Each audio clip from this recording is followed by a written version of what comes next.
ಮಾಡಿ 8,000 ಕೋಟಿ ಇದ್ದಿದ್ದನ್ನ 24,000 ಕೋಟಿ ತಂದು ಹೆಚ್ಚು ಹಣ ಖರ್ಚು ಮಾಡಿದ್ರೆ ನೀರೇನಾದರೂ ಕೋಲಾರಕ್ಕೋ ಚಿಕ್ಕಬಳ್ಳಾಪುರಕ್ಕೋ ಬೆಂಗಳೂರು ಗ್ರಾಮಾಂತರ ತಲುಪುತ್ತೆ ಅಥವಾ ಈ ಜಿಲ್ಲೆಗಳಿಗೆ ಅವರು ಏನು ಭರವಸೆ ಕೊಟ್ಟಿದ್ರು 15 ವರ್ಷಗಳ ಹಿಂದೆ ಈ ಜಿಲ್ಲೆಯ ಪ್ರತಿಯೊಬ್ಬ ನಾಗರಿಕನಿಗೆ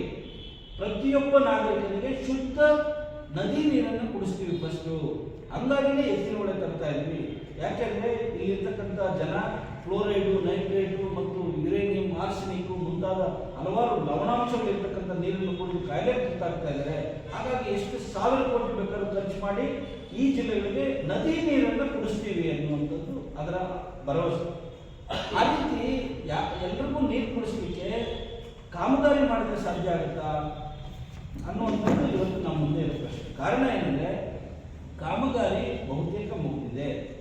ಅದಕ್ಕೆ ಇಟ್ಟಂಥ ಹಣ 2.5 ಪಟ್ಟು ಏನು ಮೊದಲು ಅದಕ್ಕೆ ನಿಗದಿ ಮಾಡಿದ್ವಿ 8,000 ಕೋಟಿ, ಅದರ 2.5 ಪಟ್ಟು ಹಣ ಖರ್ಚಾಗಿದೆ. ಇನ್ನು ಅರ್ಧ ಪಟ್ಟು ಖಾಲಿ ಇದೆ, ಅಂದರೆ 3 ಪಟ್ಟು ಹಣ ಖರ್ಚಾಗ್ತದೆ. ಅದು ಅಲ್ಲಿಗೂ ಮುಗಿಯುತ್ತೆ ಅಂತ ಏನು ಯಾರಿಗೂ ಬರೋದಿಲ್ಲ. ಆದರೆ ಇಲ್ಲಿ ಬಹಳ ಇಂಪಾರ್ಟೆಂಟ್ ವಿಚಾರ ಏನಂದರೆ ಆ ಎತ್ತಿನಹೊಳೆ ಯೋಜನೆಯ ನೀರಿನ ಇಳುವರಿ ಅಂದರೆ ಲಭ್ಯತೆ ಪ್ರಮಾಣ. ಈ ಲಭ್ಯತೆ ಪ್ರಮಾಣ ಎತ್ತಿನಹೊಳೆಯಲ್ಲಿ 8 TMC ಇರೋದು ಅಂತ ಹೇಳಿ ಯಾವಾಗ 2012ರಲ್ಲಿ ನಿಮಗೆಲ್ಲ ಗೊತ್ತಿರೋ ಹಾಗೆ ಸೆಂಟ್ರಲ್ ವಾಟರ್ ಕಮಿಷನ್ ಹೇಳಿತ್ತು. ಅದ್ರ ಜೊತೆಗೆ IISc ಮತ್ತೊಂದು ರಿಸರ್ಚ್ ಮಾಡಿ ಅದನ್ನು ದೃಢೀಕರಿಸಿತ್ತು 8 TMC ಇರೋದು ಅಂತ ಹೇಳಿ. ಆದರೆ ಸರ್ಕಾರ ಏನು ಮಾಡ್ತು, ಗುತ್ತಿಗೆದಾರರ ಮಾತುಗಳು ಕೇಳ್ಕೊಂಡು ಅಥವಾ ಯೋಜನೆಯ ಕನ್ಸಲ್ಟೆಂಟ್ಸ್ ಮಾತು ಕೇಳ್ಕೊಂಡು ಇಲ್ಲ ಇದರಲ್ಲಿ 24 TMC ಸಿಗ್ತದೆ, ಇದನ್ನು 7 ಜಿಲ್ಲೆಗೆ ಕೊಡ್ತೀವಿ ಅಂತ ಹೇಳಿ 7 ಜಿಲ್ಲೆಗೆ ಕೊಡುವಂಥ ಕಾಮಗಾರಿಗಳನ್ನು ಮಾಡ್ತಾ ಬರ್ತಾ ಇದೆ. ಆದರೆ ಯಾವ 10-12 ವರ್ಷಗಳ ಹಿಂದೆ ವೈಜ್ಞಾನಿಕ ಸಂಸ್ಥೆಗಳು 8 TMC ಅಂದ್ರೂ ಇವರು ಕೇಳಲಿಲ್ಲ.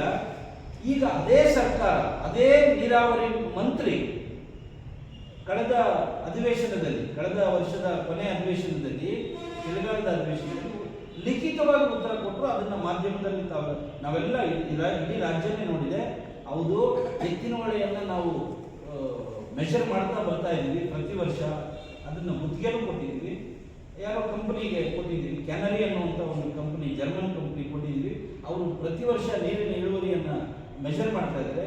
ಆದರೆ ಅದು ಬರ್ತಾ 23ರ ಮಳೆಗಾಲದಲ್ಲಿ ಎಷ್ಟು ಬಂದಿದೆ ಅಂದರೆ ಅದು 8 TMC ಇಳಿದಿದೆ ಇಳುವರಿ ಅನ್ನುವಂಥ ಮಾತನ್ನು ಉತ್ತರದಲ್ಲಿ. ಹಾಗಾದರೆ 7 ಜಿಲ್ಲೆಗಳಿಗೆ ನೀವು ಈಗಾಗಲೇ 24 TMCಯನ್ನು ನೀವು ಹಂಚಿಬಿಟ್ಟಿದ್ದೀರಿ. ಆ ಹಂಚಿದಾಗ ಮೊದಲು ಯೋಜನೆ ಆರಂಭವಾದಾಗ ಮೊದಲು ನಮ್ಮದೇ ಎಕ್ಸ್ಕ್ಲೂಸಿವ್ ಆಗಿ ವಿಶೇಷವಾಗಿ ನಮ್ಮ ಜಿಲ್ಲೆಗಳಿದ್ದಂಥ ಯೋಜನೆ ಇವತ್ತು ಆ ಯೋಜನೆಯ ಕಟ್ಟಕಡೆಯ ಜಿಲ್ಲೆ ನೀರಿನ ಇಳುವರಿ 24 TMC ಬರ್ತದೆ ಅಂತ ಪ್ರೂವ್ ಆದರೆ ಆಗ ನಿಜವಾಗ್ಲೂ ನಾವೇನಾದರೂ ಮಾಡಲಿಕ್ಕೆ ಸಾಧ್ಯ. ಆದರೆ ಹೇಗೆ ದೇವರು ಬಂದು ಏನಾದರೂ ಸುರಿಸ್ಬೇಕಷ್ಟೇ ನೀರು, ಅಥವಾ ಬೇರೆ ಇನ್ಯಾರು ಹೇಳ್ತಿದಾರಲ್ಲ ಅದು ಮಾಧ್ಯಮದ ಮುಂದೆ ಹೇಳಲಿಕ್ಕೆ ಸಾಧ್ಯ ಆಗೋದಿಲ್ಲ. ಆ ರೀತಿ ಏನಾದರೂ ಮಾಡಿದ್ರೆ ನೀರು ಬರುತ್ತೆ. ಈ ಎತ್ತಿನಹೊಳೆಯಿಂದ ಅದಕ್ಕೇನೆ ಹೇಳೋದು, ಈ ಜಿಲ್ಲೆಗಳಿಗೆ ಒಂದು ಹನಿ ನೀರನ್ನು ತಲುಪಿಸಲಿಕ್ಕೆ ಸಾಧ್ಯ ಆಗೋದಿಲ್ಲ ಅಂತ ಹೇಳಿ ಏನು ವೈಜ್ಞಾನಿಕ ಸಂಸ್ಥೆಗಳು ಹೇಳಿದರೆ ಅದರ ಬಗ್ಗೆ ಚರ್ಚೆ ಮಾಡಿ. ಅದನ್ನು ಬಿಟ್ಟು ನೀವು ಕಾಮಗಾರಿ ಪರಿಶೀಲನೆ ಮಾಡ್ತೀನಿ, ಕಾಮಗಾರಿ ವಿಸಿಟ್ ಮಾಡ್ತೀನಿ, 1,000 ಕೋಟಿ ಖರ್ಚಾಗಿದೆ ಅದರಲ್ಲಿ ಲೆಕ್ಕ ಕೊಡ್ತೀನಿ ಅಂದರೆ ಆ ಲೆಕ್ಕ ಇಟ್ಕೊಂಡು ಕೋಟಿಗಳ ಲೆಕ್ಕ ಇಟ್ಕೊಂಡು ಕೋಲಾರದವ್ರಿಗೆ, ಚಿಕ್ಕಬಳ್ಳಾಪುರದವ್ರಿಗೆ, ಬೆಂಗಳೂರು ಗ್ರಾಮಾಂತರದವ್ರಿಗೆ ಆಗಬೇಕಾಗಿರಲಿಲ್ಲ.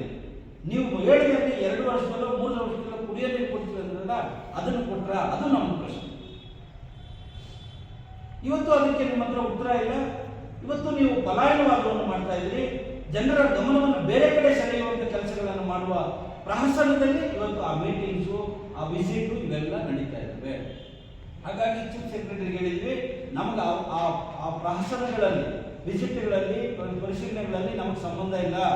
ನಮ್ಮ ಕನ್ಸರ್ನ್ ಅದಲ್ಲ.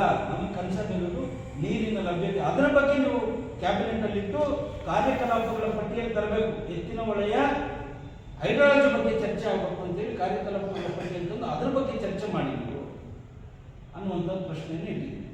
ಆಮೇಲೆ 2ನೇ ವಿಚಾರ ಬಹಳ ವಿಶೇಷವಾಗಿದ್ದಂಥದ್ದು, ಇತ್ತೀಚೆಗೆ ಬಹಳ ನಮಗೂ ಎಲ್ಲೋ ಒಂದು ಕಡೆ ಒಂದು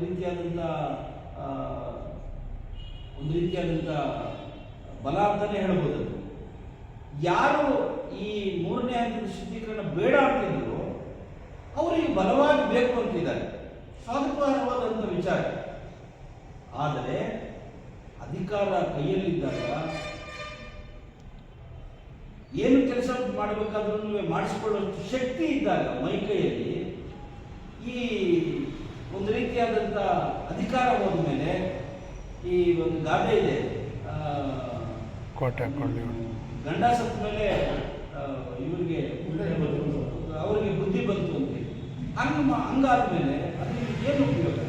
ಆದರೆ ಅದು ಒಂದು ರೀತಿ ಅಂಥವರಲ್ಲೆಲ್ಲ ಬರೋದ್ರಿಂದ ಯಾರ್ಯಾರು ವಿರೋಧ ಮಾಡ್ತಿದ್ರು ಅದು ಇನ್ನೊಬ್ಬರು ಕಟುವಾಗಿ ವಿರೋಧ ಮಾಡ್ತಿದ್ದವರು ಸಹ ಮೊನ್ನೆ ಒಂದು ಸ್ಟೇಟ್ಮೆಂಟ್ ಮಾಡಿದ್ದಾರೆ.